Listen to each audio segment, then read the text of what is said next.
Come on. Every time. Puts me right in the mood. It's Sunday, so you know what that means, ladies and gentlemen. We're live right here on Swissbeatbox's YouTube channel. I'm Scott Jackson, and we're about to go and start off another episode of Beyond the Beats.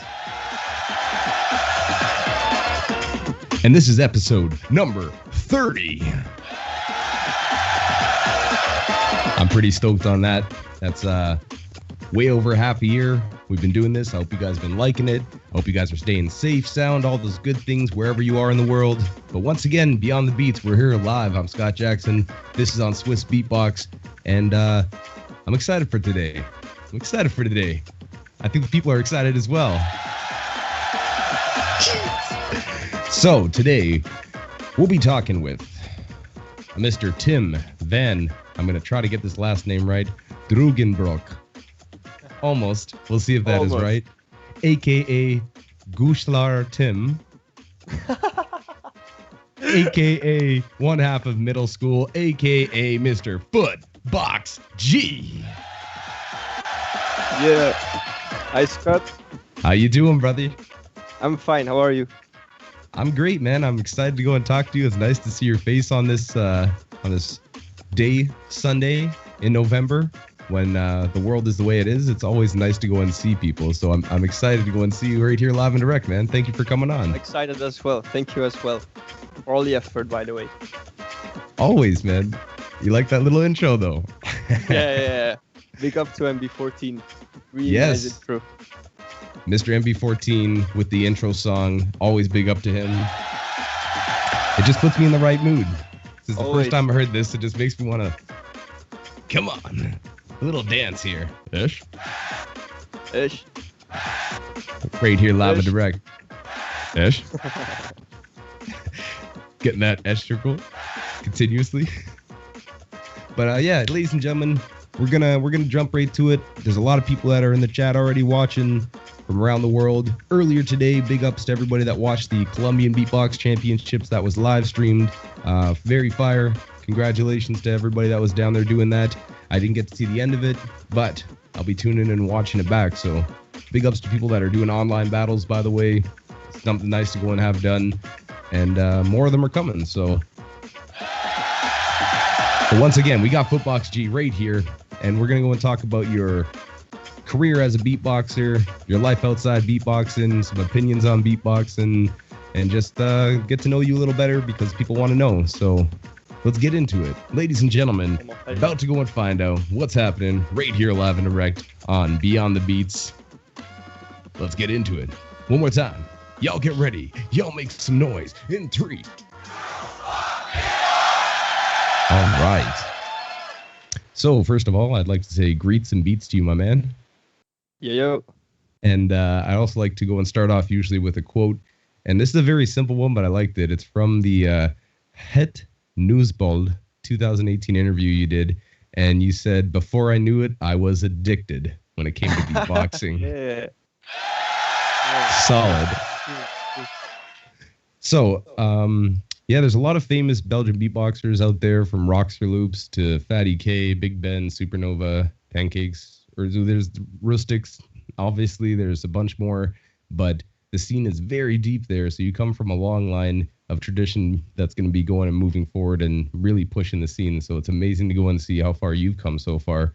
And from what I can see, the way you started beatboxing was the first thing that you found was you downloaded on an iPod Touch when you're about 14 years old. You had this application that had very basic, kind of like a beat pad. And you just were like, what are these sounds? And so you started practicing them. And then when you went to school, people kind of were like, oh, what is he doing? He's doing some beatboxing. And there was a guy there named Logan who was a beatboxer. Even those things, you know. Oh, we're going to get this going. It's happening. But there's a guy, Logan, there that's a fellow student when you're at the Atheneum school. And he's a beatboxer, so you start learning some stuff off of him, and you're like, wow, I want to pursue this. And then you find 2012 World Champs. One of the first videos is Skiller versus LM, and obviously your mind is blown, and you get it just into the beatbox rabbit hole and continuously practice with it. So aside from the initial hearing some sounds on this sound pad that you got, what drew you into wanting to practice it and think that, like, what was your inspiration to go and think about it as like, oh, wait a second, that's actually human voice. Let me practice this. And then hearing someone else do it live and being like, well, that guy Logan, he's actually pretty good. I want to go and get to his level or better. What was it that made you drawn to beatboxing, first of all? When I heard Logan beatboxing at school, I was blown away already. And in my head, I said to myself, like, maybe I should keep beatbox for him, and I will not continue doing this because it's his thing, and I'm just doing this for fun, right? Just a little bit. But then I was wondering how good can someone be in beatboxing. So I had a quick view on YouTube. I watched Green FX versus Caleb Simmons when you were hosting. And yeah.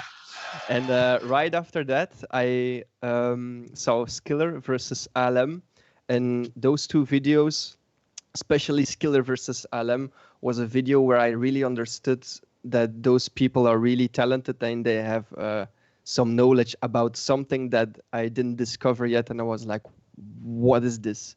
And then the first thing I asked myself was, why are they able to do stuff like this and I am not? So let me figure this out. And I started immediately with the trainings and stuff.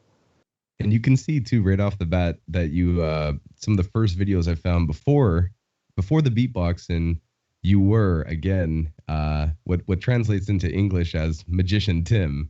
Yeah. Huselar Tim, and you got a gang of videos. Sorry, how do you pronounce it? Hugelar Tim. Hugelarten. Hugelar Tim. Yes. So you had this channel that you started off where you're doing card tricks and different prop tricks, and there was a card behind your ear. Sorry for that. Yeah. I love that stuff, man. Super dope. But you're doing sleight of hand, you're doing card tricks, you're doing coin tricks, you're doing maybe one of these and seeing what's happening. Yeah, and exactly. Doing these tricks, and I found that you had already some videos, like your best video on that one had like 28,000 views, and it's been a video where you're actually putting out card tricks that are interesting to watch, and you're already pairing it, so you already had an idea of how to go and work on YouTube before you started your beatbox channel a little bit, right? Because this is again when 2011 is when you were doing those videos. Yeah, it might be 2011. Yes. So you already had some experience of just uploading stuff for fun, and then in 2013. I believe, is when you actually decided to go and make an announcement saying, okay, I'm going to start up a new channel called FootboxG. And there was one little channel in between with your real name, too, with a couple videos that I found. Yeah. But you can see it. You can see that you're already okay going in front of a camera to go and do something. So you already had a little bit of comfortability of doing magic in front of a camera. So translating that into beatboxing and uploading videos, you can see the very first few videos where you actually are beatboxing, you're already pretty comfortable and you already had a good amount of skill by then. So by 2013, you were already practiced from watching the world champs and having some inspiration from that guy Logan and getting kind of your chops on it. But you say in 2013, Devo, who was on Belgium's Got Talent, comes to your school for the Day of the Student show that they have that you were going to go and perform in, and he performs and you're like, what is this? Who's, like, I know this guy, and he came to my school to go and perform. And so you get that even more into the beatbox world because you follow up with him afterwards, and he introduces you to battlers and the actual scene in your home country. So how was it for you to go and actually have a guy like him come to your school and show professional beatboxing at a high level right when you were starting? Well, I right after his performance, I was really motivated to get my level higher and higher and higher. But at the same time, at that moment, I felt discouraged or something because he was the opener of the Day of the Student showcase. And he was doing amazing stuff for in that time already. Like in 2013, he was performing some beatbox covers, some technical drum skills. He also had a really good grip on the microphone. And yeah, his throat bass was like very, very clean. And in my head I was like, oh my God, he can do the throat bass. And I cannot tell my friends about it because they don't know what it is. So yeah, right after that, I spoke to him, said like, yo, you went to my school, and actually I want to become a big beatboxer, like just like you. And he said, well, let me introduce you to some beatboxers. And yeah, right after that, um, I don't know if he introduced me, but anyway, I met Bass Blast, like a friend of mine in Antwerp, also a beatboxer. And from that moment, I was a little bit more connected to even other beatboxers. And all of a sudden, we all met together at the Beatbox Championship, Belgian Beatbox Championship in 2014, 1 year later. So that was a cool moment. Yeah, in 2014, you go into the first one that you entered, and you ended up ninth place, and you made it to the top 16, which is crazy. To go and make top 16 right off the bat is again, after only 2 or 3 years of beatboxing, to already be at that level. And you held your own too. The battle was very dope that I saw when it was online. So I was like, right off the bat, again, get to go and battle. And I think that you were already having performances before then, though, because you did like your first performance at the Cash party in Essen. The Cahier party, yes. So Scott.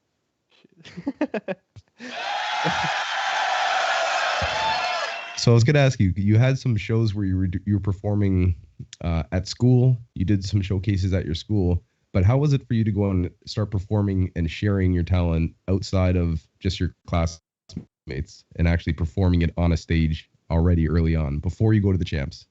Oh, before, yeah, actually at Day of the Student, I had my very first showcase, and I was really, really, really nervous. I remember that. And for me, my show didn't go that well. My friend said it was nice, but of course, when you're holding a microphone and you can do some random bassy sounds and stuff, it always sounds cool, right? But for me, that time I was so nervous and I didn't do what I actually planned to do. And so I analyzed, okay, what can I do better next time and stuff. And so I had that performance at the KAJ 5 KAJ party in Essen. That's the town where I live right now. And that went a little bit better, and that was even for more people. I think it was over 1,000 people already, but yeah, it was something that was very well arranged or something. But that felt good because I got a lot of respect from the audience, and it also motivated me to work on myself as an artist and how can I improve myself, how can I interact more with my crowd and all those things. So it was a nice experience, but very stressy. I was very nervous. Yes, that happens often when you have a large crowd and you're not used to it. And even, I guess, even right now, if you were to go out and you see just a sea of people, you got to go and get yourself in the right zone to go and perform, right? Because you can't go up there and just be like, to be confident is one thing, to be cocky is another, but confidence definitely is the key to go and perform to your best abilities. Yes.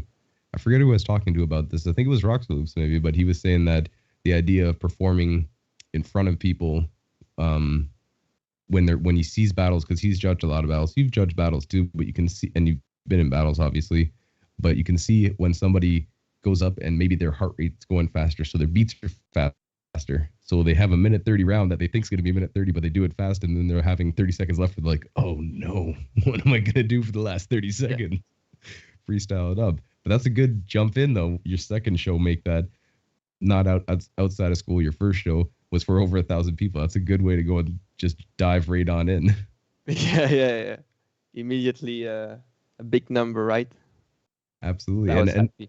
And another thing that I found was interesting in that interview you did for that newspaper article was like the idea that you almost drove your parents nuts when you were doing it originally, but over time they're accepting it because you're getting better at it and they can hear that you're improving and practicing, and even getting a spot where in the studio that's at the house, you even have a space for you to go and do your stuff there. So they understood that it's the passion that you had and supported it. That's super cool, man. So it's always nice to see that some parents actually take the initiative to go and be like, encourage the development. Yeah, the KAJ FUF or the KAJ party where I had my show. It's something that my dad arranged for me that time, so I already knew from the start that he was really supporting me because I was actually interested in something. Yeah. Yes, and beatboxing is, it's odd sounds to start with, but I mean, it's not going to hurt anybody. It's going to make some noise. Exactly. Can't get in that much trouble. But I can imagine as a parent that can be kind of weird if your son or kid is starting to beatbox, and the first 5 or 6, 7 months for them those are just random noisy sounds and stuff, and you're like, oh, what the hell is he doing? Hey, go up to your room and practice there a little bit and stuff, until they actually see that you're doing this for serious stuff, and then they will accept it for sure. I think a lot of people have it. Absolutely. And you said that since basically 2012 when you first got into it, yeah, like 5 years straight, just every day practicing, and really pursuing it. And it's something that you've continued, but like when you first start beatboxing, as most beatboxers do, you start replicating what you hear and trying to do what people have done already, because that's how everybody learns. You try to go and get your basics down, and then also try to emulate what you hear to go and make you have a base of sound and everything. When did you start feeling like you were at a point where you could take it your own way and create your own stuff with it? I think it was 2000, let's say 16. It was the year that I won my first Beatbox Battle. Where was it? I think it was in Kern. Yeah, wow. Yeah, that's true. You battled Nathan Jr., and then in the finals you battled CBV. I think I don't have to give you answers anymore because I think you know everything. Oh no, we get your opinion on these things, my friend. Well, it was in Kern, 2016. I battled Farox. Big up to Farox, organizing very nice battles like the Battle of the Year in Belgium and stuff. After that, I battled came second place in most recently against MB14. Yeah, this one. Nate Jr. as well, and the finals was against CBB. Tough one. It was at that moment when I felt like, oh, I actually can do something with the spit snares I just learned, combined with some techniques, and my basics were kind of mastered or something. I knew how to handle them. I knew how to handle the microphone and stuff. It was at that moment when I realized, okay, I think I got this, and now I need to practice in this way. This is how I need to progress. This is how I need to take lessons, and so on. So do you say 2016 is when you really started coming into your own version of beatboxing and your own style, and creating ideas like that? Yeah, I think it's 2016. Or maybe 2017, but I know that in 2017 I was kind of creating my own original way of beatboxing, or originality.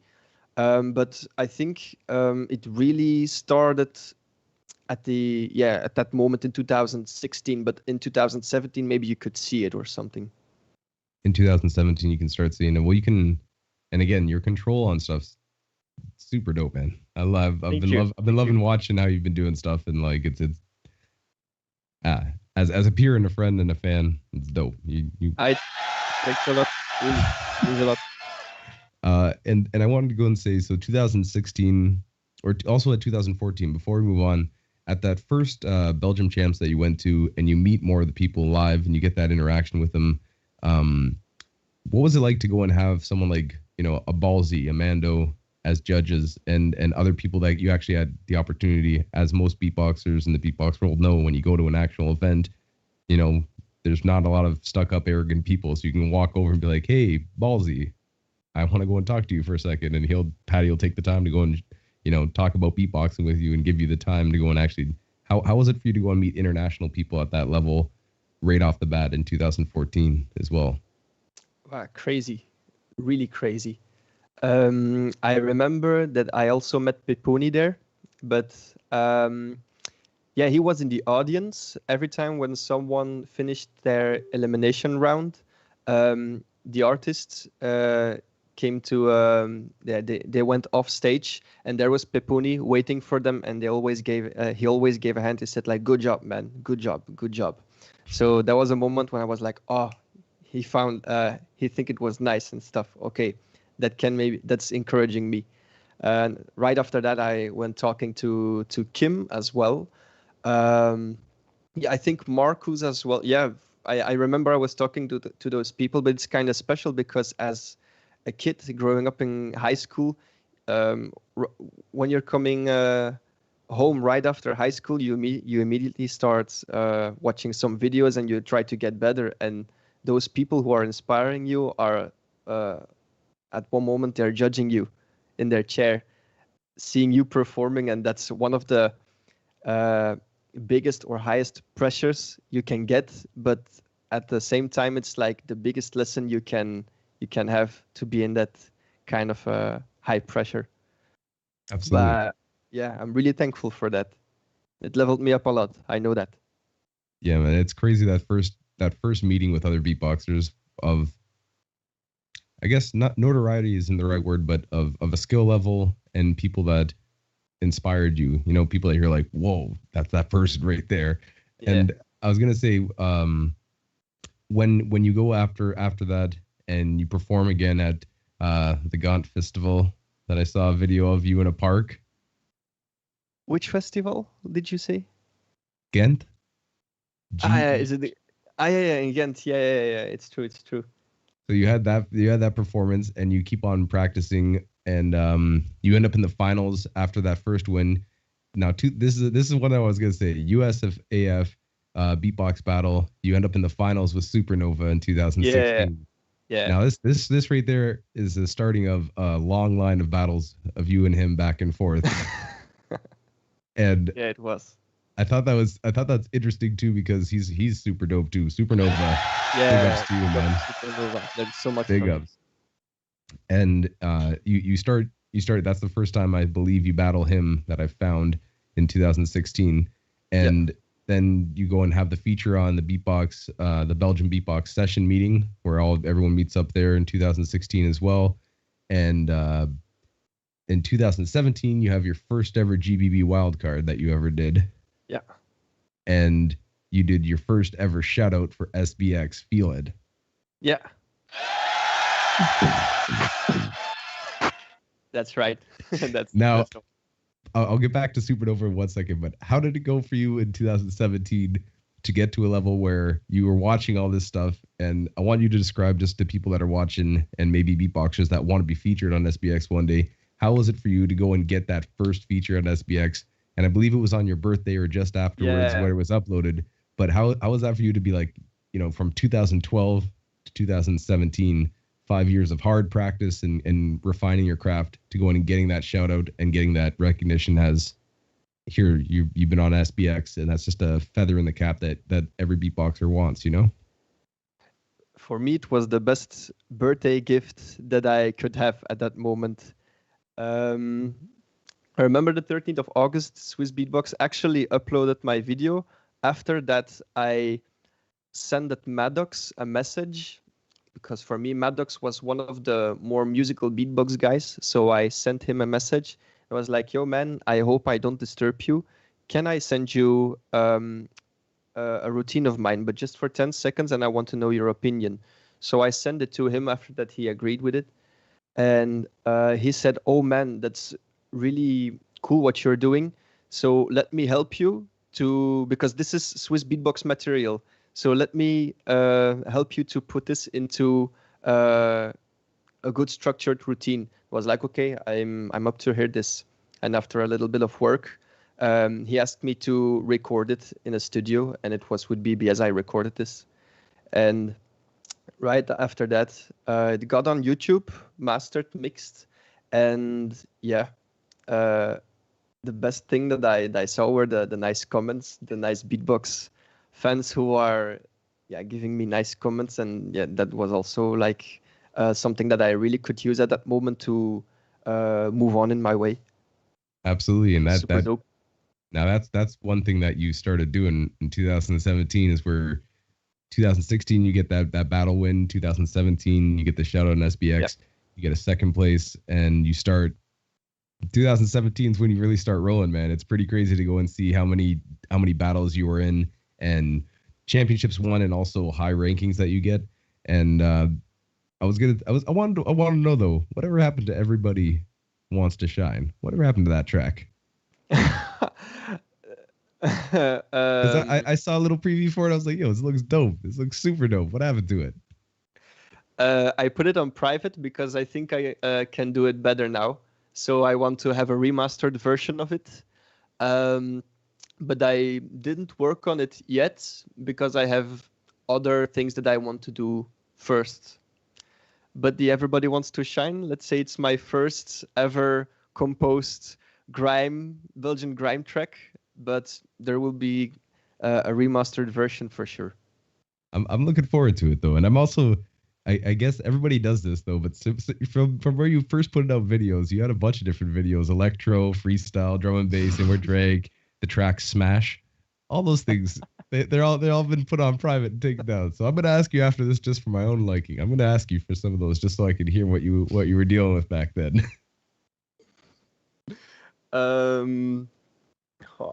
I remember I was just making those videos because I wanted to share my skills so much. I think as an unrecognized beatbox artist, you have that urge or that feeling where you just want to get appreciated by your surrounding. I don't know how I can say it. There are like so much people who you want to show your skills, and you just want to show it to the whole world. So at that moment, I just wanted to make some videos, even if they are even if it's the kind of the same beatbox. At that moment, I really wanted to show my beatbox in every way I could. So I uploaded YouTube videos, Instagram freestyles for 15 seconds, still doing it. But at that moment, I was really uploading day by day some freestyles, and Smash was just a freestyle where I was editing something funny I think it was with a rock that fell off the sky on my head, and at that moment a drop came or something. I don't remember, but yeah, it was just something. I was just looking for something how I can convince people to say, "Hey, look, I can beatbox." And at that moment, you really want this because you want to keep on doing this, and you want to continue doing this, and you want to get appreciated by your surrounding or something, and you want to, yeah, like I said, Absolutely. keep doing this. It's a good way to do it too, because again, the videos that you've been putting out since then just keep on getting better. The quality gets better. The way, as you said, the structure and everything. It's just as your career and talent just increases, and the way that you're putting stuff out, it's awesome, man. So I'm looking forward to more stuff though, because you've also been working on the loop station for a while and doing it in performances, and there's more stuff I want to see with that for sure. I'm excited to go and see where you take that, but you keep it on going. 2017, you have stuff like taking first place at the Kunstbende in Kunstbende, yes, yeah, that's true. And that was outside of beatboxing. That was just a performance that you got a first place in, right? Yeah, it's true.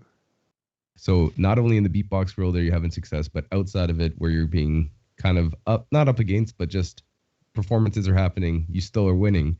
And you win on a daily beatbox battle versus Pac Max in 2017, which was super dope battle too. And then again, you go up against, we're going to bring back the Supernova, because 2017, you go up in the finals at Kortrijk. I have terrible friends. Kortrijk. So you have the finals against him, and he ends up taking another W. But then you win the hip hop night beatbox battle in Morsled. Keep on going. 2018 comes around. Now you've had a couple battles with him back and forth, and you go to the Belgian champs. Yeah. In 2018, you take the W. Become the champion. Not only as a solo artist, but also with the tag team middle school that you ended up being, that Supernova brought the idea to you, saying, hey, let's go and tag team together. But you ended up going through beating Ooze, Stan, and then you beat Supernova in the finals. But then you as a tag team also take another W, and you guys are the tag team champions, and you're the solo champion. And you discussed this a bit on Beats by Bakshow, with Bakshow rather. Big shout out to Beatbox Bangladesh. But I want you guys to tell the people who are watching in right now with Swissbeatbox, how was it for you to go and train with someone that you like as a partner, but also know that you have to battle them in a finals?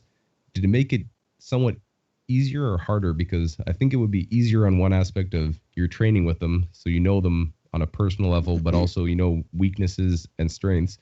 But also when you are tag team, you have to work on stuff together and maybe use some material for the tag team that you want to use in the solo. So can you kind of describe for people that might be in tag teams, but also going to be battling solo, and they might end up having that battle that has to happen? Can you kind of describe what was going through your head during those times when you were leading up to the battle? It felt kind of strange because I remember when he asked me to create a tag team called Middle School,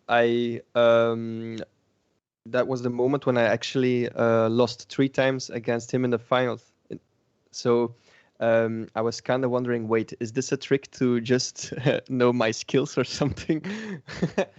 But I agreed with it, and we practiced a little bit. And I need to admit that when I was just practicing in tag team, it was very helpful for my solos because I had more feeling for counter timings and how to freestyle when your partner or something is doing something and you are off timing, how you can save yourself and stuff. So actually being with Supernova was very helpful for my solo career, also against him for sure.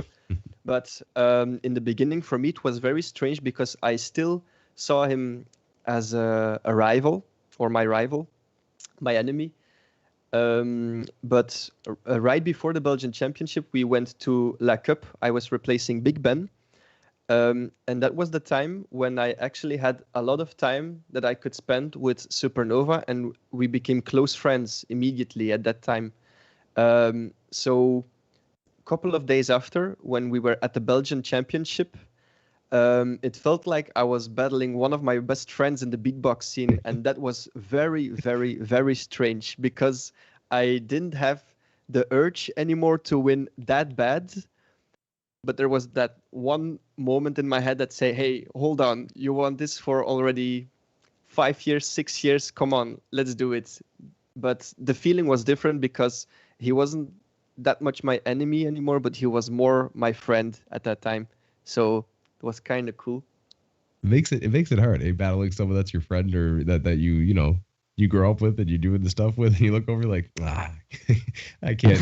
You can be aggressive, but you can't be aggressive. Like an interesting line that's created. Yeah, for sure it's different. I think when you're battling a friend, it's more funny. It's more fun. And when you're battling like a tough opponent, but you're not really that close with him or something, the energy is way different. But still, I remember when I was facing Supernova, something in my head said, okay, this is your time now. You need to get him, even if he's your friend or not. And every time, even when I'm battling a friend, I'm still with the mentality of go kick his ass, even if you're my friend. That's that battle mentality that I like. And it's crazy too that you brought it up, but the Belgian champs, Le Cup, and Florida Beatbox Battle, and also the Vocal Masters all happened within like a 30-day span. So 1 month in 2018, you were running all over the place battling. And Le Cup, you ended up going against Claps, who ended up winning the whole thing right off the bat. So that's a tough battle to go and start with. Yeah. But Vocal Masters, you ended up coming second, and you beat Freddie Beats, Wing, and then you have Beard in the finals. Yeah. But how was that for you, that experience of that 30 days from battle to battle? Like, did you feel like it was a chance for you to go and, you have certain routines that you would be using, but did you have that experience of, I can improve on them even in this short time? Okay, that might work better now. Okay, I can look back at a battle or listen back to it. Now I have a chance even in the next week to go and make it tighter for the next battle. At that moment, I saw every battle as an opportunity to grow. So I took those opportunities, and I felt that in 2018, I felt that that was my year where all my hard work was rewarded or something. Because in 2017, I didn't have that much of, I didn't win that much. I think only it was a Kunstbende, like you said, and the hip hop night in Moorslede. Um, but it was the year where I definitely worked the most to get what I wanted. And I feel like in 2018, I was going from Germany to France just to participate in some battles. But I had, even when I got, when I ended third place and second place, I feel like I was rewarded and that my work, my hard work paid off. Mm. But like I said, um, everywhere where I went was an opportunity for me to grow because, and I even told it to Beart. In 2017, I was still just behind my computer looking at his videos and trying to improve because he was an inspiration to me. Freddie Beats was, even Wing was, all the participants were.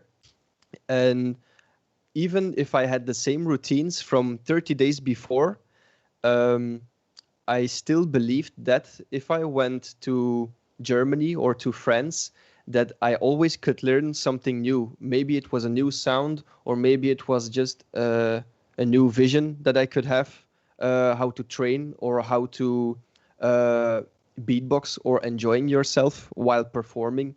So yeah, in those 30 days, I learned a lot. And I felt those 30 days were really uh, they were really developing for me or something. Don't know how to say. I feel in the Florida Beatbox Battle of 2018, it was the first time when I faced a lot of international beatboxers um, right after. Like Yeah. I mean, like first I faced Rawclaw, I believe, Rawclaw, then Synopsis, yeah, and then and then you Kenozen. have Gnozen, and that was what you said was one of your favorite battles thus far, up to Yeah, that point. And then you have FIB in yeah, the small finals, but you still took third. yeah. So yeah, and that was for me some that was for me a place and a time where I was really developing myself as a battler. And I took all those lessons to get to vocal masters, and that was again a place where I learned a lot of things. And yeah, those 30 days were really great. Do you find it's important not only to have someone like Supernova in your national scene, but what getting that opportunity to go and put yourself against other people, to go and push yourself and push your limits? Do you think you personally that applies to having to be able to push yourself against somebody to be better in a competitive nature? And do you think that's helpful, someone in the scene, to have somebody to go and push you individually in your national scene, but then if you get to the international stages, is it good to go and have those opportunities? And do you think that helps beatboxers overall to go and push themselves to higher limits of beatboxing? Yeah, I told to, I think I was speaking with Inky at the Florida Beatbox Battle 2019. And he said that might be one of his last battles where he participated in.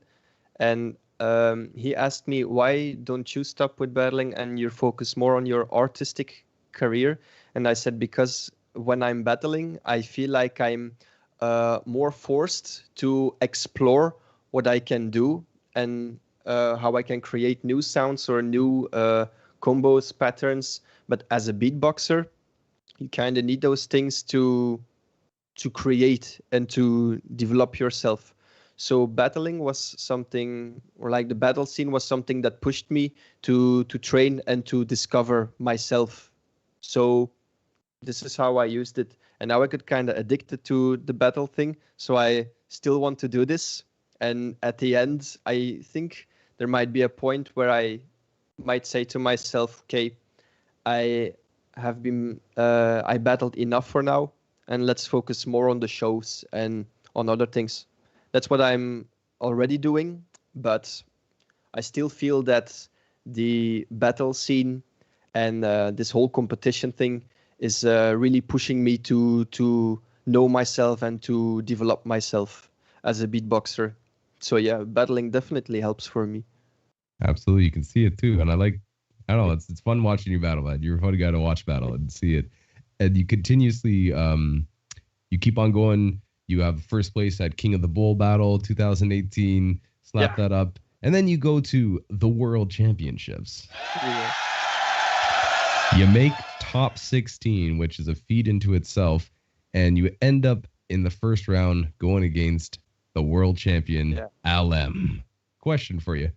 Not only for that battle, but it's funny that it kind of mirrors somewhat your first battle. So, or your first battle in the Belgium champs, because the first battle you had in the Belgium champs, 2014, you go up against Devo, who was the guy who inspired you because he came to your school, and you battled him. Then you go fast forward to the World Championships, and you battle Alem, which is one of the first videos you watched. How is it to go and have that, just for people that are going to go through this as well, and maybe end up in a battle with somebody they watched originally starting? How was it for you to go and battle Devo back then in 2014 in the first champs? And then comparatively, how was it for you to go and battle Alem in the world champs years later when you've, as you said, 2018 was a banger of a year for you? Yeah. Those feelings I had in 2014 compared with 2018 were kind of similar, same feeling. Because in 2014, when I faced Devo, right after when they called my name to go on stage, the first thing I was thinking was like, oh, wow, that's something beautiful. I saw Devo on my school, and now all of a sudden I'm battling him. How beautiful can it be? But in 2018, it was actually the same, but bigger because it was World Championship and not Belgian Championship. So the first thing that popped in my head was, oh, wow, how beautiful can it be? I saw Alem for the first time when I was watching Beatbox for the first time. Now I'm against him. How beautiful can it be? And man. And when I was facing Alem, I have to admit that I think that might be the biggest battle lesson I have ever had, because Alem and Skiller were the reason why I actually started beatboxing. And when I saw Alem watching in my eyes while battling against me, I immediately understood, like, oh, okay, this is what I need to have to get at his position, but in my way. So yeah, it was the best experience you can have. It's like, imagine you're a footballer, a soccer player, and your favorite soccer player is like Lionel Messi or Cristiano Ronaldo, and suddenly you're face to face dribbling against him. It's the same feeling. So yeah, best experience you can have because you see what you need to have. So yeah, big up to Alem. Absolutely. Can you describe that though in a little more detail of what you mean? What is it that you saw in his eyes, or what was the emotion or energy that he was emitting whilst you were battling him? What was that? Could you go a little deeper on that? I want people to understand it, and I want to understand a little more from your perspective what that means. At the moment itself, I didn't know how to describe, because I was like, how was it possible that he was actually having control over me? And that's what you need to have as a battle artist. But right after, when we went to the Beatbox camp, Swissbeatbox camp, back then it was, how did it call then? It was not Swissbeatbox camp yet. No, it was the World Beatbox Camp 2018. World Beatbox Camp, it was. Yeah. So we went there, and all of a sudden, Alem just came to me and he said, like, yo, you want to know my biggest trick? He said, like, when I'm actually battling you, I'm thinking about some things. It's about control. And then when I don't have control anymore, it's attack. Okay, and now I'm dominating, having control. And but I really understood that if you actually have control over yourself and you are actually convincing your opponent that you have this control, then you are winning. And that was something I didn't know yet. It's all about control, about yourself, and making your opponent and your crowd. It's about convincing them that you are having the control. And that's when one of the two guys is winning in a battle. It's about just convincing someone that you have it. And that was what Alam had against me, and what I didn't understand that moment. At that moment, I thought it was just comparing routines, and the best guy wins. And okay, you can have some crowd interaction, and you can have this and this, but it's all live. At the moment itself, you need to take that opportunity, and you need to say to your opponent and to the crowd, look, I'm in charge here. And that's what he told me right after that he smacked my ass. That is fantastic advice. So battlers out there, when starting out, think about that and don't let people dominate you. Go and step up. Step it up. Come on. So, geez, I like that a lot. You end up going 2018. You go to the World Beatbox Camp. I got to go and introduce you for a few battles there. You battle River. You battle Wawa. You go and a bunch of different things happen, man. It was cool. That's a dope thing too. If it ever, when it does come back, guys, check out SBX Camp. Super dope time. Get to go and hang out and actually chill with people for longer than a couple days. It's proper. But in continuing on, 2019, a couple things happened. In 2018, some other stuff happened too. I'll talk more about your career side of things outside of battling. But 2019, or 2018 rather, one more thing happened of you got to go and be in Grand Beatbox Battle. But this is one that I felt bad for you, man. But you replaced 2H, love 2H by the way. But you replaced 2H because something happened on his end, and then something happened with your travel with the flights that they messed up the timing on for when you were taking off, and you missed your elimination. So you didn't get to go and represent, but you still showed up. You still got to have a good time. It must have been a hard thing to go and swallow. But 2019 comes around. You win a wild card. You get to go and represent not only for a solo, but also for your middle school tag team with Supernova. And you guys end up being the vice champs at GBB 2019. Can you talk a little bit about Grand Beatbox and what it means to you, and just the experiences from when you got to be there in 2018, 2019, and from your very first that you've taken down so far, but you can find it if you look hard enough, people.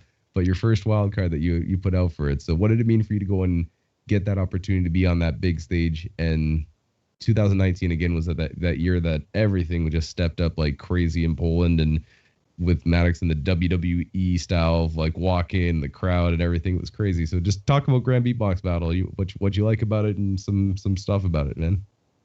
I remember when I was at the Brussels airport, I was together with Gwiz, the current Belgian champion, Dawood and Stan, also big Belgian beatbox guys. I was together with them taking our flight, and all of a sudden when we get into the plane, it started snowing. And one of the guys who were in charge there in the plane, they said like, sorry people, but we will have a delay of 15 minutes. So I was like, oh yeah, but still we're heading to GBB, right? But maybe a little bit, maybe the time will be a little bit tight because I need to get there, check out, and I need to do my elimination and stuff, and the sound check, and I was kind of stressed already.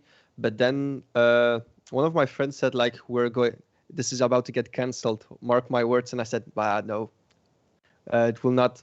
And all of a sudden they said like, yo, the flight is cancelled. We're very sorry. Yeah.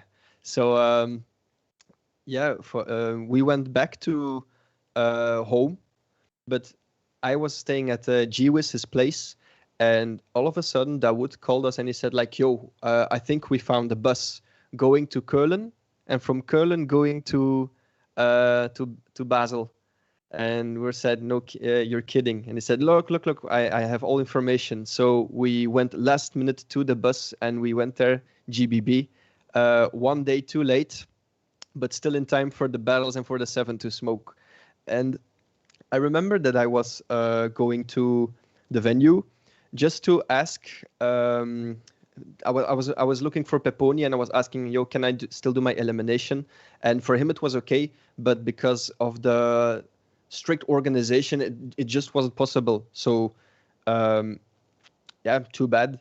But I remember I was watching Skiller, Gene, Napalm, a lot of other beatboxers doing their sound check, and I couldn't believe my ears, because for me GBB was a whole different level of beatboxing. The stage, the sound, the crowd, the experience, everything at GBB is just tons better than in other organizations. I said it. So yeah. Yes. Yes. So yeah, in 2018, I felt GBB was against me because I lost my flight. I couldn't do eliminations and stuff. So I thought, okay, 2019 is my year. So I won the wild card, and I went to I went to GBB in time. Yes. And, but I really messed up my solo elimination round. So I still have the feeling that GBB is not a bad experience for me, but I just don't have luck with it until the time that I went on stage together with Supernova, and something in my head was like, okay, let's now just not concentrate too much. Let's just have fun all over. And that was the moment when we were getting there at our very best level or something. We were giving our maximum, and that was also a new lesson I learned then.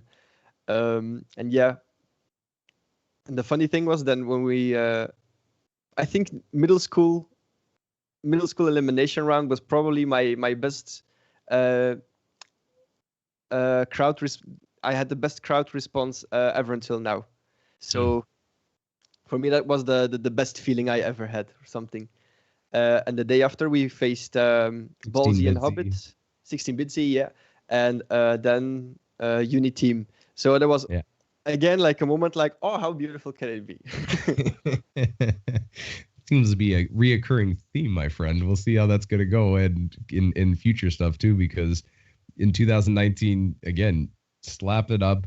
You go to Florida Beatbox Battle. You end up in the finals against River. You took out Synopsis again, Enemy, Mark Martin. Then you also go and win the Vocal Total Champ and become the Vocal Total Champion, winning your first big international one. That's like one of the big international ones for you to go and take home, and take home as the champion for yourself. And you continue doing well, man. You continue doing well. You become Belgium champ again 2 times with middle school. Yep. So you end up having that, as you said, G-Wiz took the title as solo. And 2019, you're just on a roll. You won 2020 though, you run a 7 to Smoke in the zoo. But it's just continuously, man. You just started winning. You started winning, started slapping it up, and started lighting it up. And it's dope. And I want to go and ask, just future of battling for yourself. Do you see yourself battling at a national level again, or is there any other battle aside from Grand Beatbox? Let's say everything aligns and you get an opportunity. Obviously, GBB is the one that you want to win. But is there any other battles that interest you that you'd like to be a part of when they come back outside of the online stuff? So I can count Florida Beatbox Battle in as well. Absolutely. Yeah, I really want to win the Florida Beatbox Battle as much as GBB, I think. Because it's actually true that the Florida Beatbox Battle is the first ever international battle where I was asked for by Tioneb. So, and that was the place where I developed myself so much. And every year when I come back, I feel like, oh, I know this stage. So, yeah. It was set up. The battle system was different. So basically, there were 2 groups, Group A and B. And when in Group A, there are 4 beatboxers. Whenever there's one guy who wins 2 times in a row, he immediately goes to semi-final. And the 2 guys from Group A, same as in Group B, who have both 1 point, they need to do an overtime round with metronome. And the guy who didn't have points, they fell off the battle. So, and then I went to semifinals together with River, Ozzy, and Beart. And I won 1 time and I lost 1 time. So I had this extra round together with Ozzy, facing Ozzy. And that was the metronome. On metronome, yeah. On metronome. And the winner of that battle could go to the finals. Yeah, man. Dude, it's too bad, but that's an interesting way too. I love TNEB, and when I was there, I saw the multi-first, and he had all the crazy game show stuff happening. Crazy. Big shout outs to TNEB, pushing limits, pushing ideas, man. And I want to go and say, so Florida Beatbox Battles on your hit list, and the Grand Beatbox Battles on your hit list as well. And would you ever consider doing Belgium champs again for solo, or for every category? For every category. You want to be the grand champion one time and win them all? Yeah. All right, ladies and gentlemen. My dream is to be the biggest Belgian champion there ever was. Well, you're well on your way, my friend. Thank you. Talking about your outside of stuff, outside of having your battle career, you've been putting out some interesting things and some stuff that I was kind of surprised when I listened to. I'm like, oh, that's cool. I never saw that in my feed when it was coming up and whatnot. But you've been doing since 2019. You've been doing a lot of teaching, so it's tutorials and teaching. And in your tutorials, you started off, and you describe sounds very just super direct, clean, and easy to understand and learn from. So I feel like you've been doing workshops a lot, and that's something that you've had a mainstay in. I believe 2019, if I'm not mistaken, the Rock and Roll School, you became a resident school person there for a few teachings as well. Mm-hmm. Yeah, it's basically in 2020 when I was teaching there for how can I say it, for 10 lessons.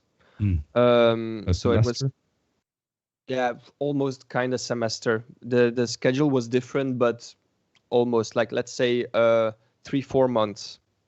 But in 2019, it's true that I had a couple of workshops there before, I think 2 or 3.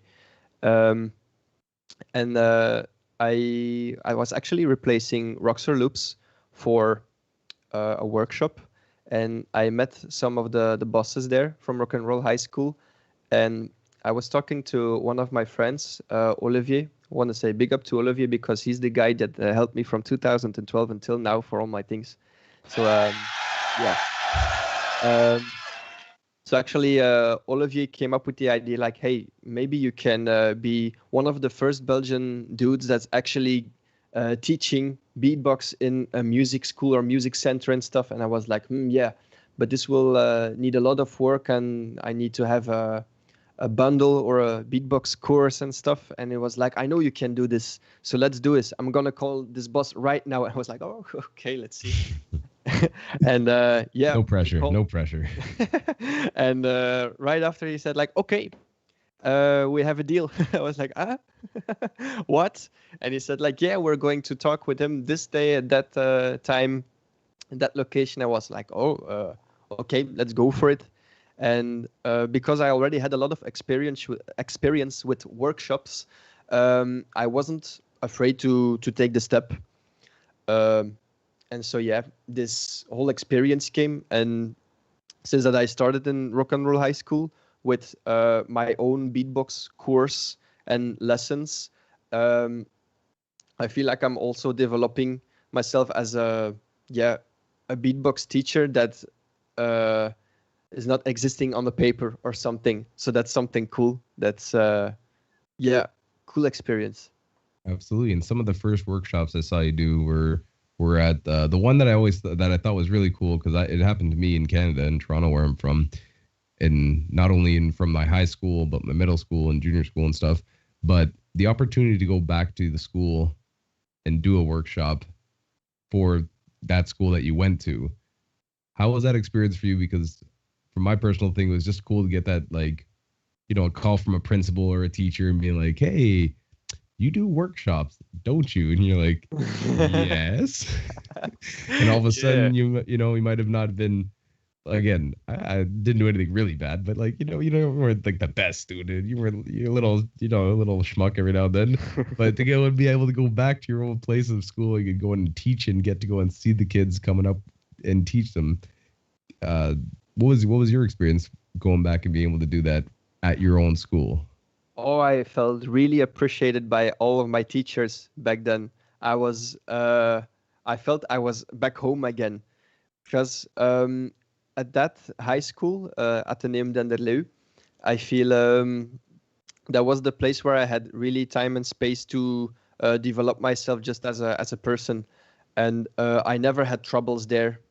Okay, I did fourth grade 2 times. That's true, but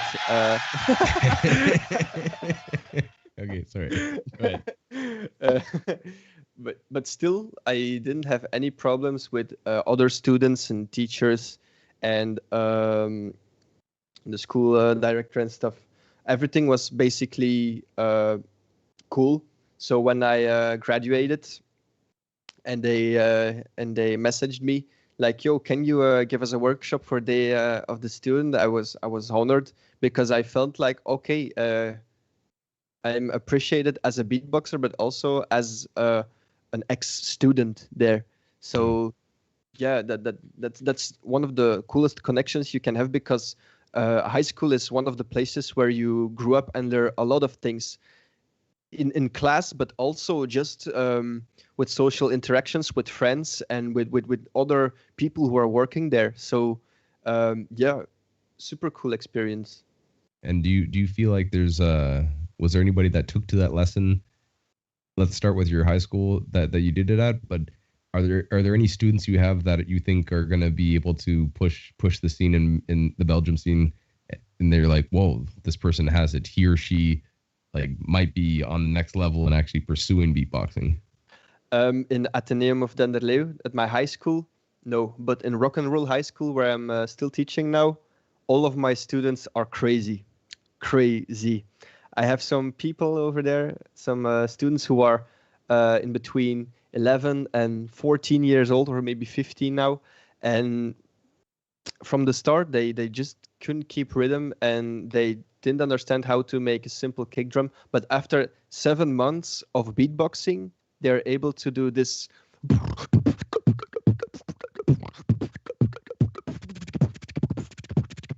and stuff like that.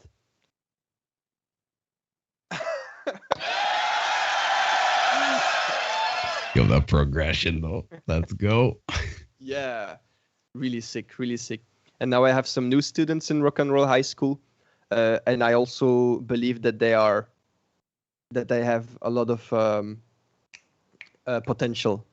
Yeah, they have a lot of potential. There's one kid, 7 years old. His name is Casper, and he's doing great already.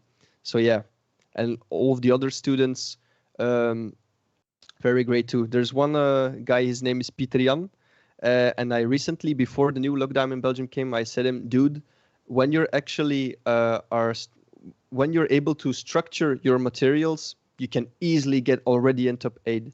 And he was glowing like, oh, really, really, really. So yeah, That's sick, man. That's a pleasure to go and watch a student really excel. But they're really motivated.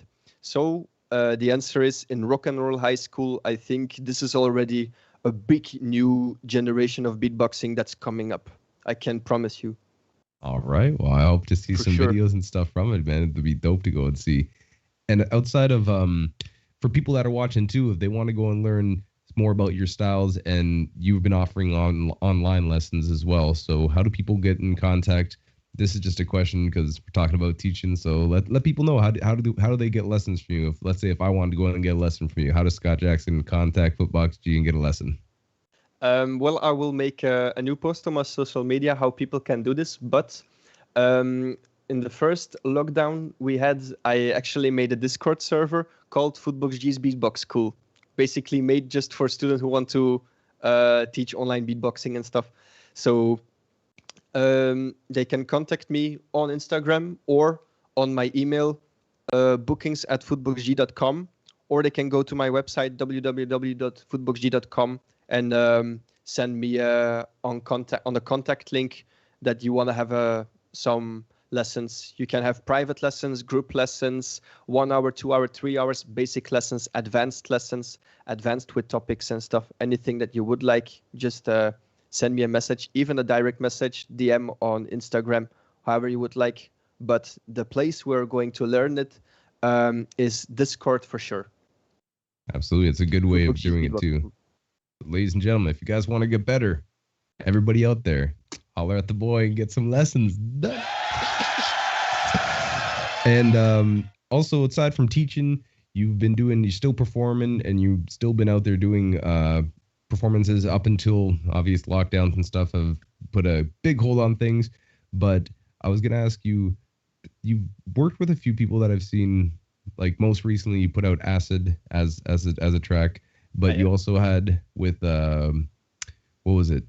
There's one that was really interesting that I saw. I believe this is something that you did was, what was it, 2018 for the Flemish government? You were promoting the dual mode. So can you explain that to the people? Yes.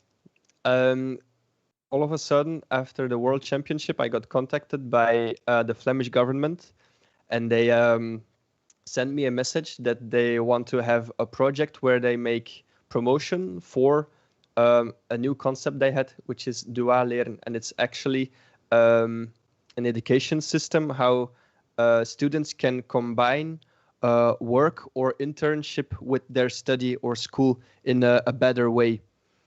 Like learning at the place where they're actually working and to get their degrees and stuff. So that was the thing they wanted to promote, and they had this idea to have some beatbox as promotion publication. I don't know how to translate it, but yeah, they wanted to have beatbox in a commercial radio spot.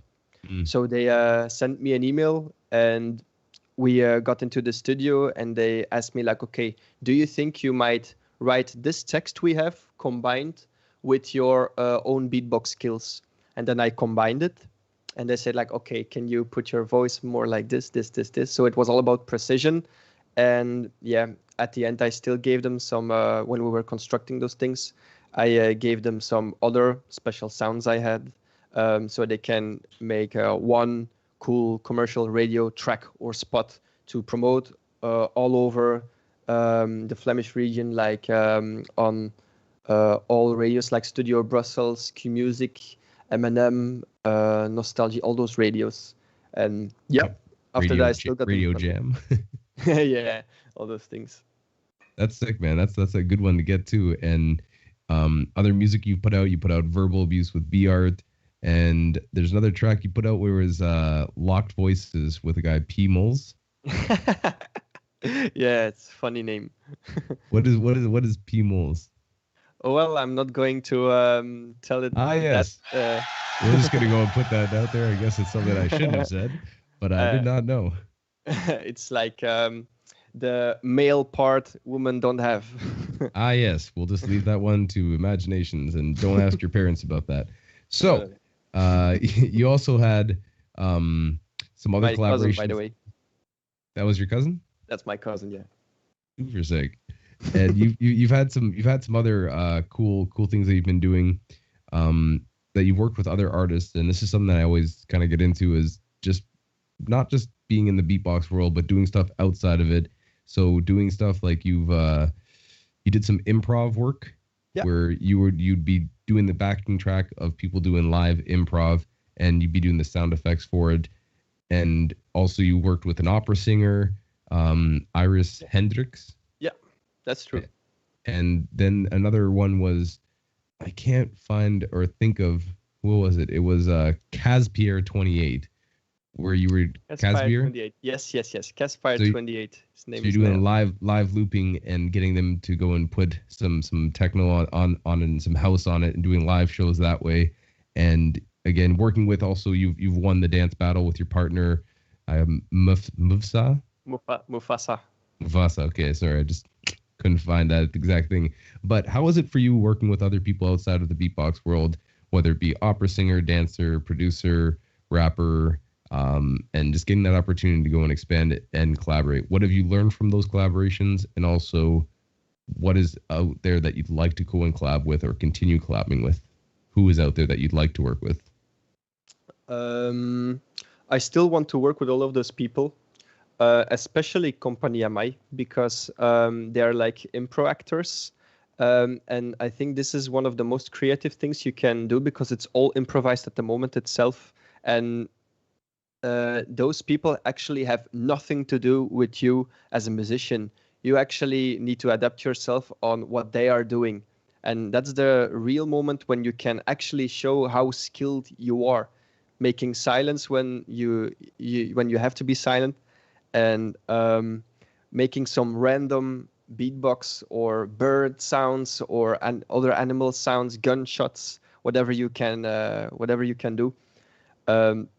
So working with those people is actually very interesting, because it shows you what kind of artist you are, or what you can be next to the beatbox battle scene, or just the solo career of you and yourself. So yeah, working with those people is great, and also with those other people like my cousin, his name is Jarno, from Pimelsden, and Caspire. Those are actually like DJs, and Pimels is also like a producer. He's making like EDM. It's also interesting because you're actually discovering what you can do as a beatboxer to help them, because it's interesting that you can be a solo artist, or you can be a tag teamer, or you can just be a battle artist and stuff. But as soon as you are actually about to help somebody as a beatboxer, and that other person is like a different musician than you, it also shows you what kind of opportunities you can have in the future. So I already have new plans with who I want to collaborate and what we can already do. So yeah, one of my biggest goals now is to actually collaborate with some drum and bass and halftime DJs and producers, especially producers, because it's basically my favorite type of music. And because I already had some experience with people who are producing, I can already imagine how it would be if I collaborate with those people. And for the moment, I am actually already doing, but I would love to do it way more. So yeah. All right, ladies and gentlemen, spread that around. If you're a drum and bass producer, holler at the boy. Let's get some beatboxing on those tracks. Let's do it. And I have two more questions before we get into some rapid fire stuff. And I wanted to go and ask you, you had said that when you started, as you were beatboxing to it, that you eventually at one point wanted to go and pair your beatboxing and be able to do it with your remedial education. That you said you had a job, or you were possibly studying in school for this. And it might be a bad translation and from an article that I translated, but it goes hand in hand kind of with the doing workshops and teaching people how to beatbox and stuff. So I feel like you've already succeeded at this, but is there anything that you think beatboxing, in your own words and whatever way you want to take this question, but what do you think beatboxing, aside from a skill, teaches to people and gives the opportunity for youth to learn? When I learned how to beatbox, I also learned how to get out of my shell. So I think other people need to see that, but also people need to know that. I think when you can actually teach beatbox to some people, or even other cool art forms, can really people help to bloom and to become the best version of themselves. But that's the way how it is. And I had the dream, like you said, to actually teach beatbox to people with a mental or with a physical disable. That was basically something what I was studying, but I realized that I could actually do it without this study, because beatbox, how to teach it to people. And it's true that I actually needed to have a little bit of information about the study and so on. That's true. But you can always help, no matter who it is, people how to make them bloom and how to get out of their shell and stuff. And that's something what beatbox, what beatbox was to me. and what it can to be to everybody in the whole world. Yo, that's a beautiful way of saying that. Man, got me all emotional and stuff right now. And yeah, it's a good way of saying that. I appreciate that, and I think that's a good sentiment to take away from not only our community but just the beatbox scene in general. Of if you give a kid an opportunity, or anybody for that matter, an opportunity to express themselves in a positive way and encourage them, you never know where they're going to take that outside of not only beatboxing but just into their own life. So that's a very, very good way of saying that, man. You're all right. You know, I have a student. I have a student, and he was actually one of the most quiet and smallest guys in the class. And because of beatbox, he's already more like, yo, I have a new sound. Check this out. And yeah, he's becoming like a real cool guy or something. So yeah. Yes, the confidence, being able to go and actually do something, take you out of that shell. That's awesome, man. That's what I like to hear. Those are those good feeling stories. Good feeling stories. Now let's switch it up and go from all this positive. Yo, what happened to your account, dog? Who took your account on Instagram? What the heck happened? Can you give a description? Because people are out there snatching up beatbox accounts. And if you haven't done it already, go follow FootboxG official, because he's got his thing back up and going and starting again, because some evil, rude person out there went and done tripped it up. So what happened there? Can you explain it to people? Because that's never happened to me yet, knock on wood. But can you kind of explain what happened in that situation? Because I saw the post, I'm like, someone stole your account? Why would they do that? I don't understand. Yeah, I also don't understand. But yeah, I remember I woke up. It was 7th of November. I know the date very well. No, but I remember I woke up, and one of my friends called Dylan, also a beatboxer, Apocalypse, he asked me, bro, what happened to your Instagram account? Because apparently maybe he wanted to send me a meme or something to laugh a little bit. But yeah, he asked me, like, what happened to your Instagram? And so I opened my Instagram, and all of a sudden I was logged into middle school's account. I was like, oh dear, because normally I was always logged into FootboxG's account. And all of a sudden this account didn't exist anymore. So I immediately opened my laptop, and I went to my Gmail. And I tried to log in Instagram, and they said, like, this username is not available. So I tried another email, and it says, like, we're going to send you an email with a code you need to type, and this will bring you back to your account. But I was again logged into middle school, so I was like, what the hell happened? So I looked further and further, and all of a sudden I saw on one of my other emails that I actually received an email which says that a guy from Turkey tried to log in, and he actually succeeded. And when I was asleep, I know the day before I fell asleep at 2 a.m. And when I was asleep, he had 7 or 8 hours time to log in, to change the email, change the password, to delete all the pictures, and all of a sudden this account was 100% of him now. And it's because, and I'm 99% sure, but I think it's because I wanted to get verified on Instagram, because I was like, now there are a lot of people posting videos on their account, but not mentioning me, sometimes with mentioning. Also, yeah, you know, those things. I was like, okay, maybe I should get verified, and that might be a professional accent of my career to show to other people who I want to collaborate with and stuff, so they see I'm serious with business and stuff. Yeah. With social media as well, I mean.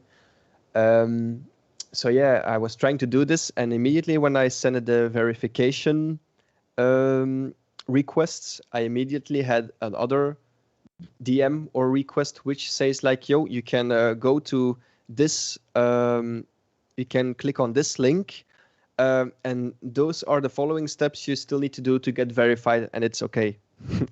So yeah, and I gave my email, I gave my password, and I was like, no, it's fake.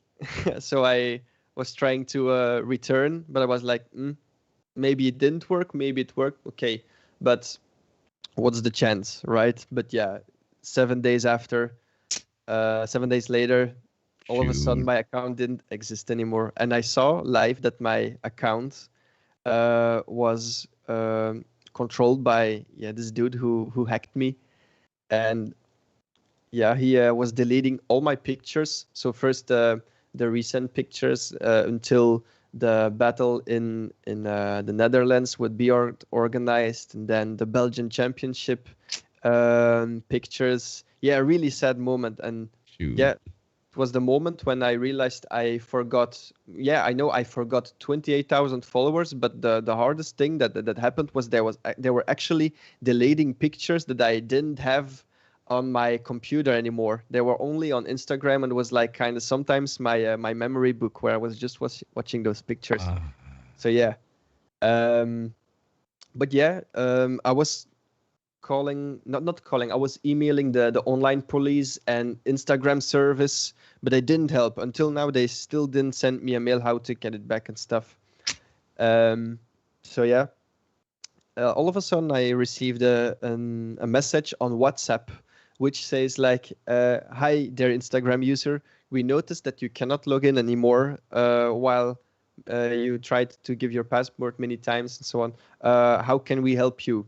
And I was giving him some info what happened, and all of a sudden he was asking for some Facebook things, and I was like, who are you? And he said, I'm the hacker that hacked you.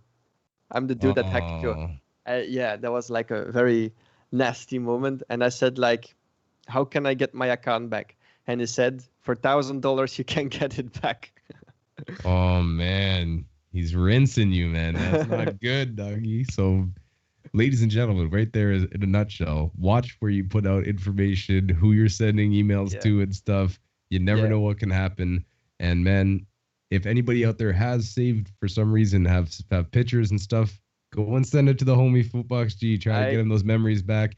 And also go and follow his new Instagram account because got to get that back up and get it to a certain point where it was. So let's get it as a beatbox community. Go and help this man out. Follow him back up because he's got more stuff coming, teaching going on, performances to do, battles to go and win, and all around pushing the scene.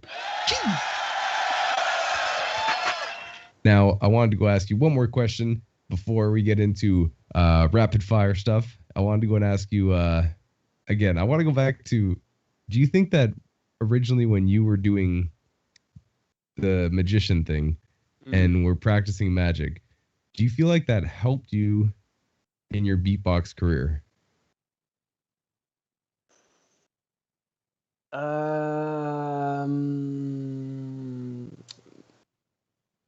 For social media, yes. Maybe YouTube a little bit, like how to give tutorials and stuff. And also maybe how to sell what you're doing in a way. But I think not that much. It's completely different, and I had a different age. I feel like when I was a magician, I was just doing this for fun. But when I was 12 years, I was 12, 13 years old, and I was doing this, but all of a sudden, when I actually had some YouTube views, I tried to get more professional, but I was already discouraged so quickly. I saw all of a sudden people ask me like, I saw how you did it, and I saw this. Yeah. And at that moment, for me, it was just something that I was doing just to love myself or something. So I was just continue doing this for myself, but with no further ambitions or something. Even if I know that if I would start doing this now professionally and to train and to look for some new things to discover, I know I can be professional with it, if I can say this without being arrogant or something. But I feel that I'm more connected with the art of beatbox because that's really something how I want to show myself to other people. And that's why I always trained and never got discouraged in beatbox. Yeah. So I think magic was maybe like an intro for my beatbox, but not with a lot of help. Maybe a little bit, but some of the basics I maybe needed or something. That repetition of doing something again and again until you get it right, though, it's definitely something I can see. And it's dope because 2019, you go and have beatbox and cardistry, and you have your boy Jacques doing the stuff on the sideline. Is that it? Yeah. Is that going to be a tag team too? Are you going to do a tag team where you doing stuff and he's doing stuff? I want to see that. That's a personal one for me. Yeah, with Jacques, actually, I have. We actually had a lot of plans to do, but because of COVID, it's just not possible to connect and to collaborate. It's a lot harder. But for sure, we will do some more collaborations in the future. Not only social media, but we already promised each other that whenever we have a gig, we call each other like, hey, come on, you can join me as a surprise trick, or yeah, sure. That's a sick collaboration. Ladies and gentlemen, there's more stuff coming. So let's get on to another part of the show I like to call Rapid Fire. Rapid Fire. All right, so I'm going to ask you some questions right in a row, and I want you to go and answer the first thing that comes to your mind, okay? Okay. You ready? I think so. Ladies and gentlemen, right here, we're doing Rapid Fire with the big homie FootboxG coming at you live and direct on Beyond the Beats. So let's get into it. Rapid Fire. First question. Who is your favorite current solo beatboxer? Alex Inyo. Favorite tag team? Matt Twins. Favorite loop station? Inky. Favorite beatbox crew? Madomatic. Favorite current beatbox sound? Newest sound you've learned?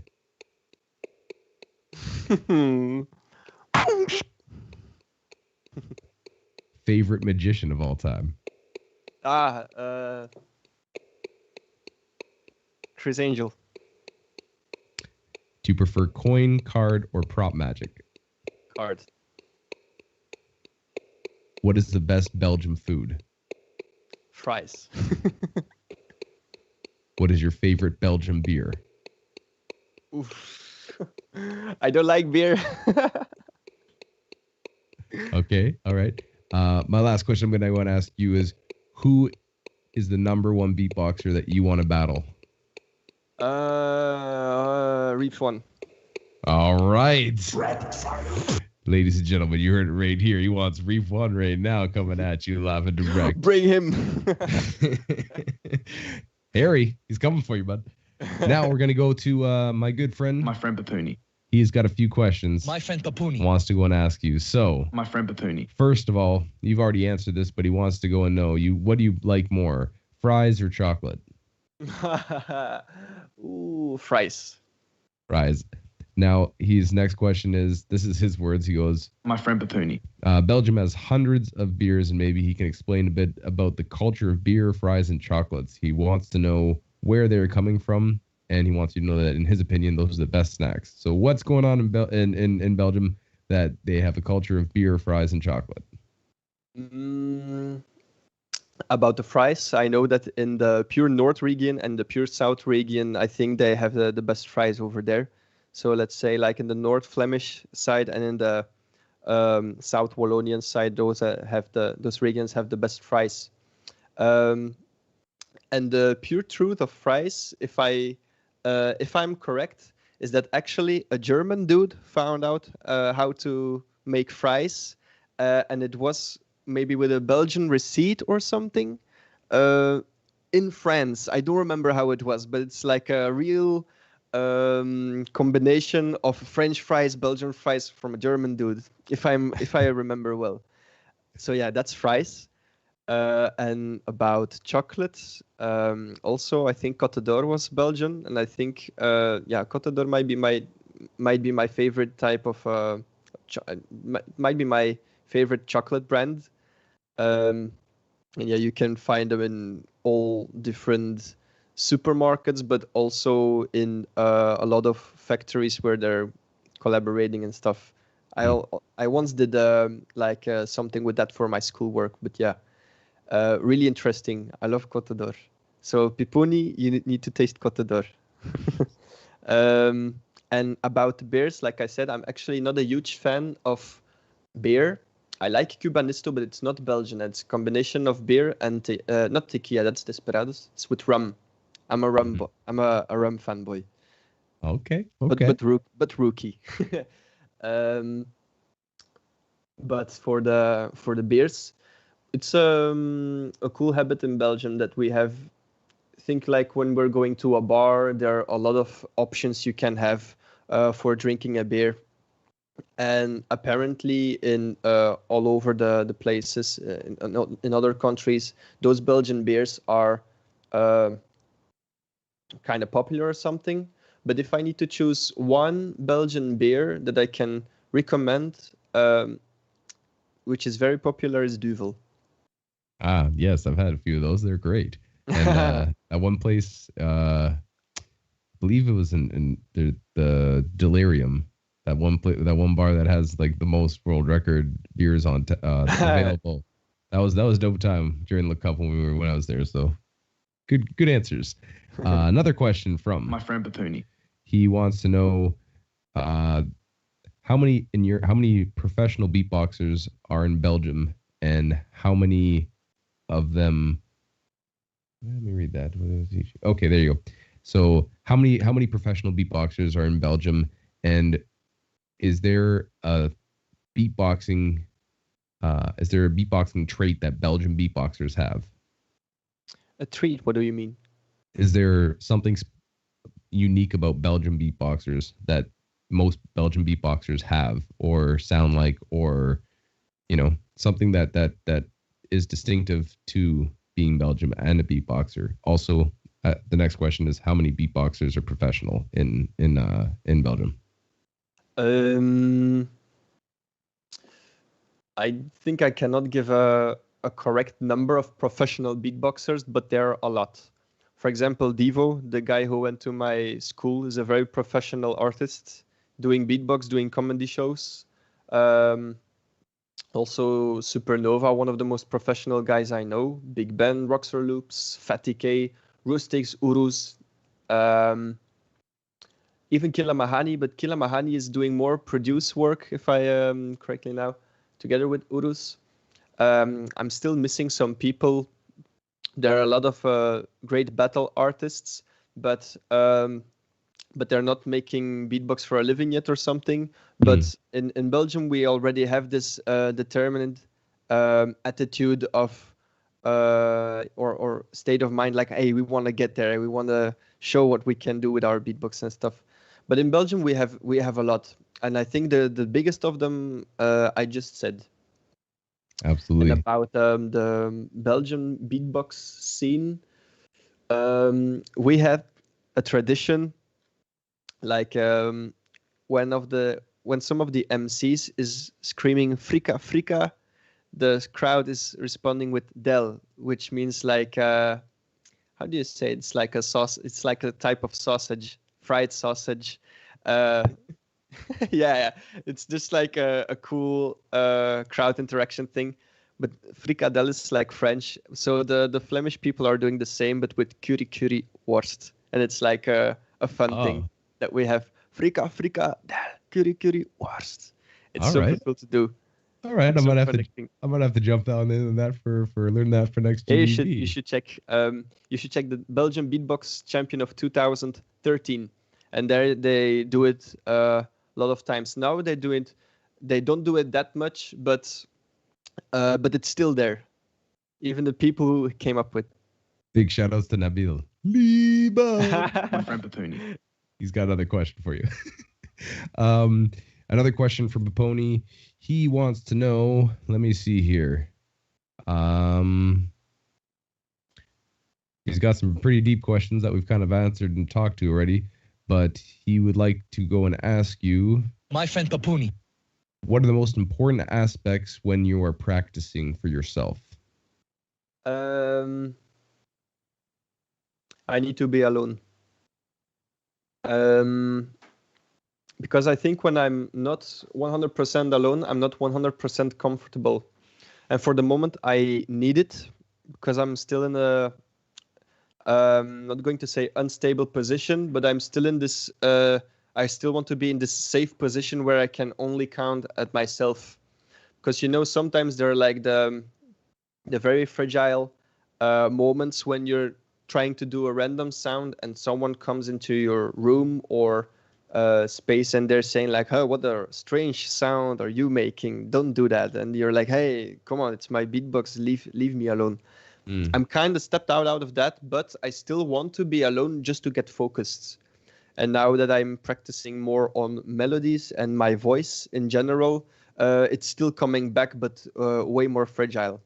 So the most important aspect for me is I want to be alone, and I want to be 100% concentrated by phone.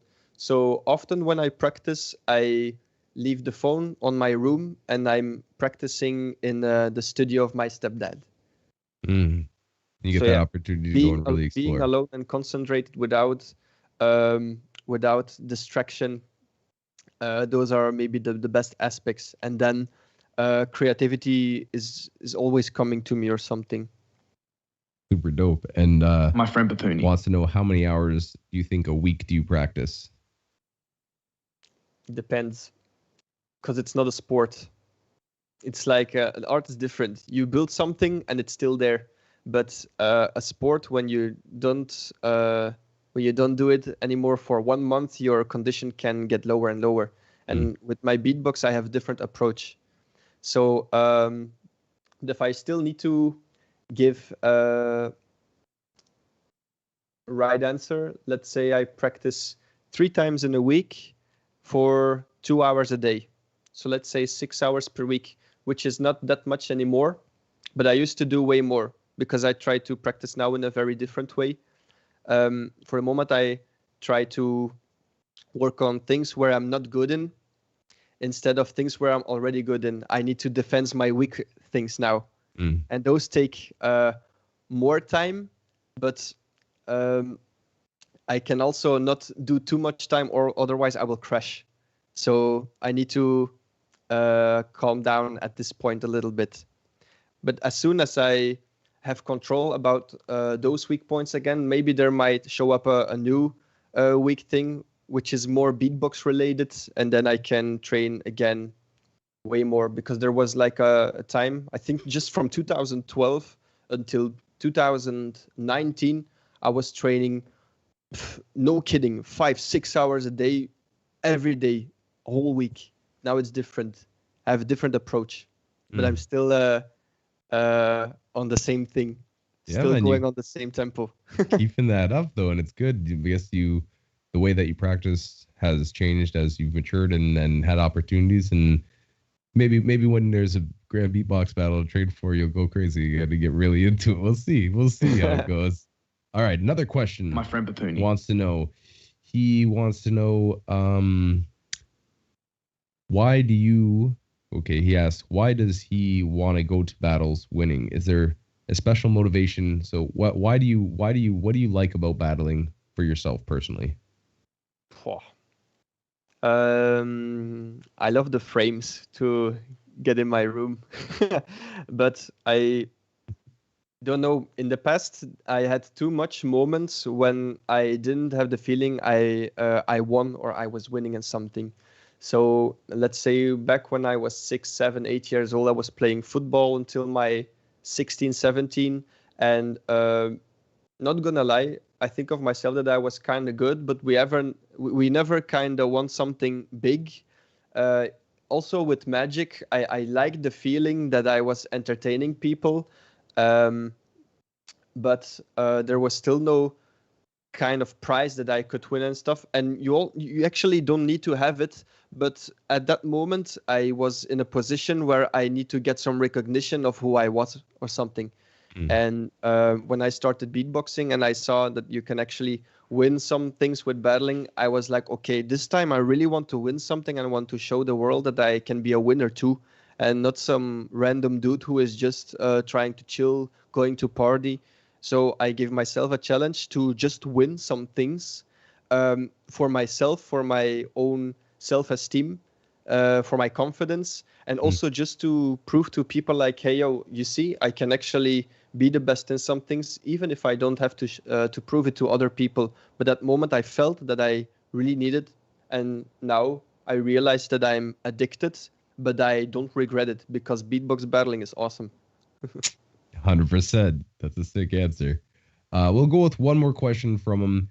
My friend Papuni. He wants to know, in your opinion, well, this is kind of a long one, but he wants to go and say he is personally very impressed and inspired lately by you, and you've had some great conversations between the two of you. He would have the pleasure of being able to get to know you more, and it's an honor for us to have you in our scene. He wishes you all the best of luck and wishes that the next time you guys are in Belgium, whether it's a battle or just a chill, that you guys can hang out, maybe drink a beer, eat some fries, and just enjoy a beautiful vibe of his gorgeous country. He wants me to tell you he loves Belgium. He also wants to go and say a lot of hope is there for the country that you guys be together one day. The last question, that was just him saying stuff. So Big Pony up to loves you. Papuni. My friend Papuni. I love He him has too. one more question. My friend Papuni. He says, what is your opinion on the city Liège? I know why he asked this. Well, I told him that I have different vibes in Liège. For me, it's like sometimes a nice place because it's like a big city. But I feel like when it comes to the dark night time, I think the night crime over there is like one of the worst places in our country. But I don't want to say anything bad about Liège because actually I went there just to go to get a street show audience to get my my license and stuff. Mm-hmm. And I like the city, but because of stories and because of what I saw of people who are actually living there, I saw that one side is like really rich and beautiful, and the other side is like really creepy or something. So that was my opinion that I told to him, but in a way, in a way more rude way or something. Those were questions from Mavoni. Good one to end on. Now, real quick, we've had people watching this entire time. Thank you guys for tuning in, by the way. These are your questions that my homie Heidfeld, big shout out to Ilya, he's running the stream right now. He picked out of all the best questions that we had. So, questions from the audience. They say one question is, what advice can you give to amateur beatboxers? Which sounds would you say to choose to learn the best from the beginning? The basics, for sure. Because if you're, I feel like you can have a lot of special sounds, but if you don't practice your basics enough, your beatbox will sound unstable. So practice your basics, and all the other things you add are the magic in what you're showing. I like that. A question from our audience. How did you go from the normal spit snare to your kiss snip spit snare? I got inspired by other beatboxers. Gotta admit, the spit snare itself was because of Kim, but the rapid spit snare was like I saw Bloomer doing it, and I immediately got inspired to also be creative with that. So let's say that Bloomer inspired me to do a, but immediately when I had this idea, I tried to do different combinations like or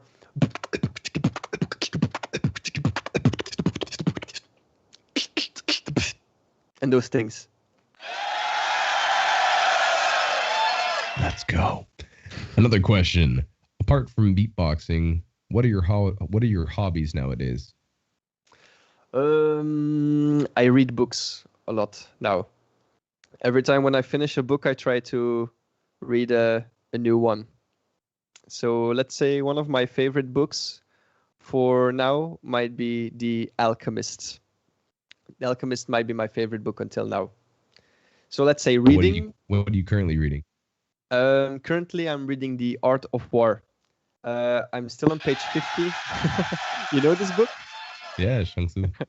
Yeah, I'm reading this now just to develop myself how I can control myself in a beatbox battle, because there's war, or the concept of a fight. There's also in a beatbox battle, so I want to learn more about that. I like it. Other than reading, what else do you enjoy? Do you play any sports still? What else? Is there anything else that tickles your fancy? I used to play football until I got 16. I played football. I started playing football when I was 5, and it was my grandfather who was my coach. And when I was 16, I already was beatboxing for a couple of years, and I told myself, like, okay, I think I have to choose now. Would I beatbox now and have a little bit of fun and to be semi-professional, or do you want to go in full speed killing this thing? And I didn't had to ask myself. I just took that decision, and I went for the full-time beatbox after school. So yeah, but I like that. For my hobbies, for the moment, I'm only reading and hanging out with friends and doing sometimes Netflix. Kind of boring guy now. But amazing beatboxer. Thank you. Let's go with one more question. I'm not gonna ask. That's a personal question. Let's go with this. You ask me anything, and you know all my things. You can ask me now. Yeah, but all right. Ladies and gentlemen, here we go. I'll ask you 2 more questions then.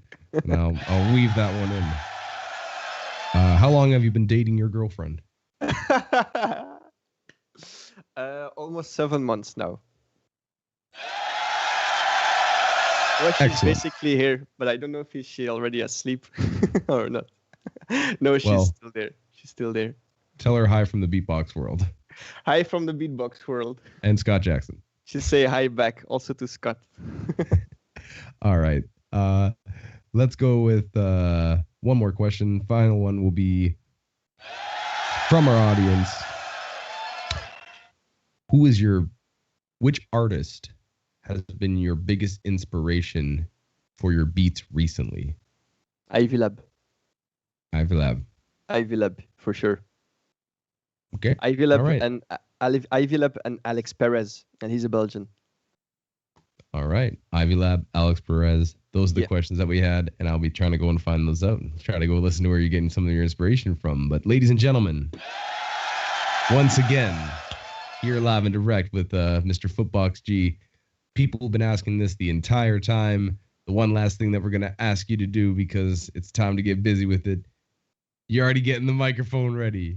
People want it. Sure.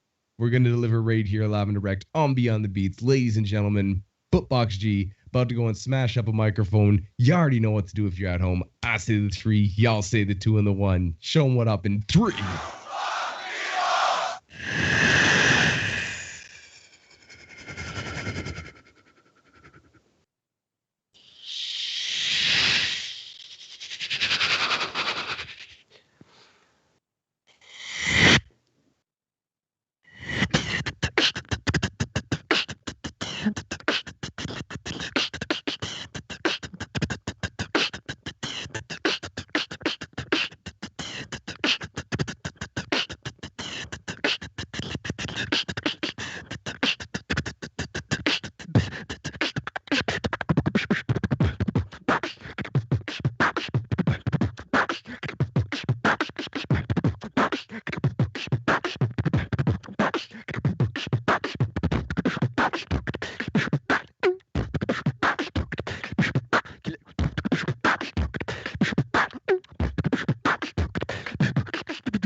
Kill the fiend of love, kill the fiend of love.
hunting like a raptor.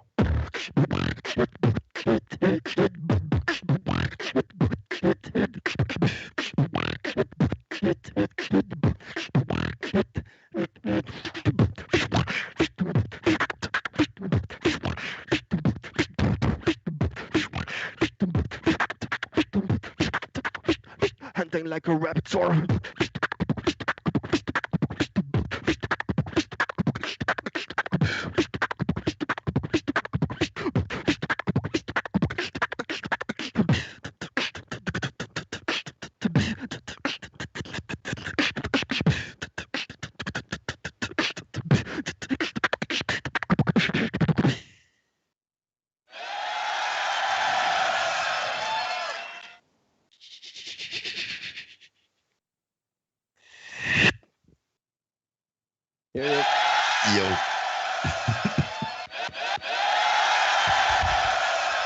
Yo. Yo. Smashing it, doggy. Trying to. Oh, man. Some more something? I want some more. I'm sure the people want some more. Oh. Yo, the people want some more. Yo, keep going, man. Sick. Oh, okay.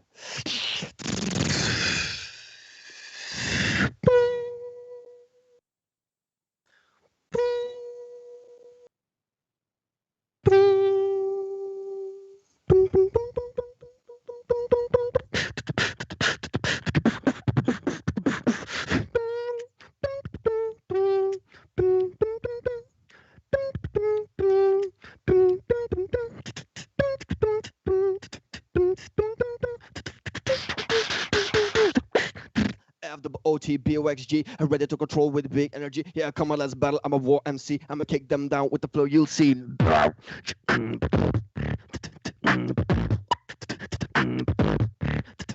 You down with the.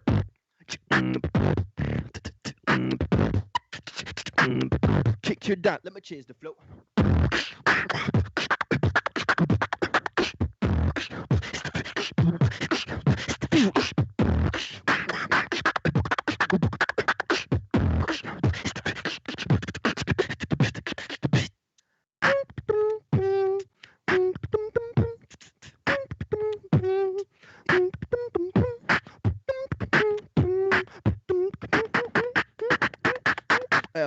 I'ma kick up the what?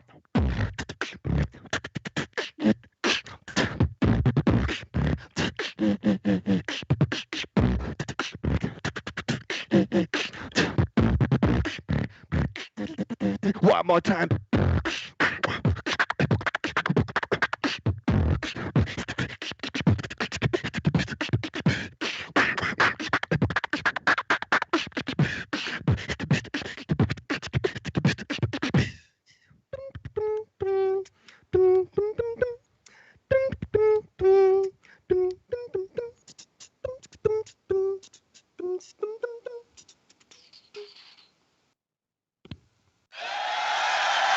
Yeah. Yo, that was fire. Thank you. Where's my show you on the screen here. Put that up, ladies and gentlemen. FootboxG in this. That's that stuff I want to hear. I want to hear that on stages. I want to hear that more. Yo, killing it, dog. So, you have a good time today? I had. Did you have? I had a great time, man. That's nice. I also wish I had this button. Oh no, I got you got the soundboard. It's easy. But gotta come prepared. Once again, thank you for coming on, man. A couple things before we jump off there. Not only can people go and find you, where can they find you online? You have Facebook for your fan page, YouTube. So Facebook is FootboxG, YouTube is FootboxG. You'll be putting out more tutorials, more collaborations. You have Instagram, FootboxG Official, which people need to go and follow up because that person in Turkey decided to go and steal your thing. So we got to go and get them back up, get those numbers up. If they want to go and get lessons from you, they can check out FootboxG.com and hit you up on a DM on either Facebook or Instagram. Is there anything else you want to promote and tell people to go and follow or check out of stuff that you're going to be doing? Well, the first thing maybe I can promote of myself might be my TikTok channel. So yeah, TikTok is also FootboxG official, just like Instagram, and also Twitter, because sometimes I post motivational quotes, or I try to encourage people with my tweets. So on Twitter, it's also FootboxG. So feel free. All right, ladies and gentlemen, get some inspiration. And I've seen some of the. I don't have a TikTok yet. I don't like. I guess I'm just that one missed me. But I might have to go make one just to go and watch some of it because I've seen videos that you guys post with you and Supernova. Super dope, super dope. So you've been putting out stuff, and I think you also set yourself up for those too, like years before when you're like, we'll go out on a bang here where you're saying normal people sleeping and just shows the guy snoring, and then beatboxers sleeping. It shows you where you're beatboxing.